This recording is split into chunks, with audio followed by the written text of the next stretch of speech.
So today's recipe is a cheese quiche or cheese flan. I have put 175 grams of plain flour and I have put 75 grams of butter and a little salt, and I'm just mixing it in to make my pastry base, my flan base.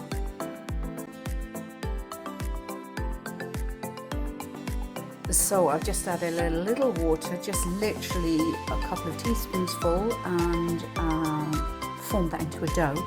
I'm going to wrap that in cling film, I'll pop it in the fridge and chill it for about 30 minutes. I've taken the dough out of the fridge and I've rolled it very flat. The important thing when making pastry and dough is to keep all the surfaces very well floured.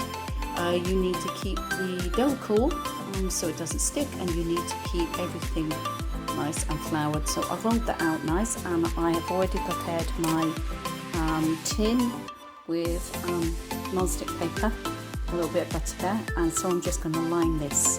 If you have a smaller tin, like a sandwich tin or glass one, that's really good for quiche. I don't, so I'm just going to use this one.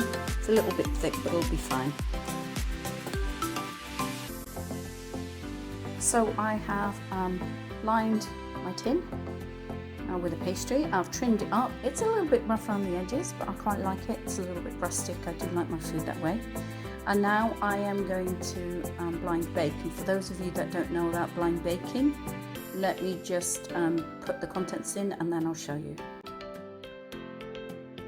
So for the blind baking, I have filled the pastry case here with another layer of greaseproof paper, and then I filled it. You can fill it with anything like chickpeas, anything that's going to weigh that down. What you don't want is you don't want the pastry to fill with air and then start bubbling up. So you need to line it, add something to weigh it down slightly, and then we're going to blind bake it in a 190-degree oven for about 20 minutes. So while the pastry is blind baking, it's in the oven. I have mixed up 4 eggs with some salt and pepper, and also a little dash of Worcester sauce. I have grated some cheese. You can use anything between 150 grams and 200 grams of cheese. This is a nice cheddar, good flavour. And I've got 300 mils of milk, and this is going to be the filling. After 20 minutes of blind baking, I'm just going to remove the beans and the top greaseproof paper, and then I'm going to stick this back in for another 5 minutes and just get it a good cook through. So this has been blind baked, and then I'll put it in for another 5 minutes just to cook it a little bit more thoroughly. As you can see, it's been a little bit of shrinkage. That's no problem. That's what happens when you cook the pastry. It gets a little bit smaller. I am now going to add the egg, the milk and the cheese.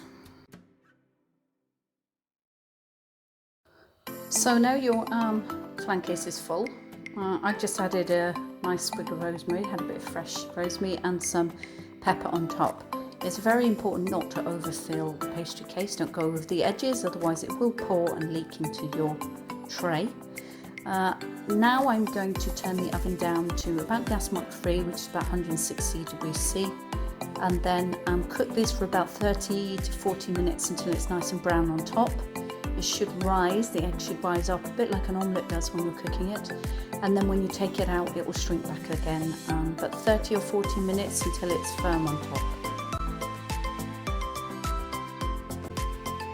So I've just brought this out of the oven, and as you can see it's kind of risen nicely, a little bit like an omelette, and it's looking lovely and brown and golden.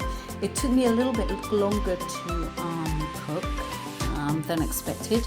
So my suggestion is maybe turn that temperature up to gas mark 4 or gas mark 5.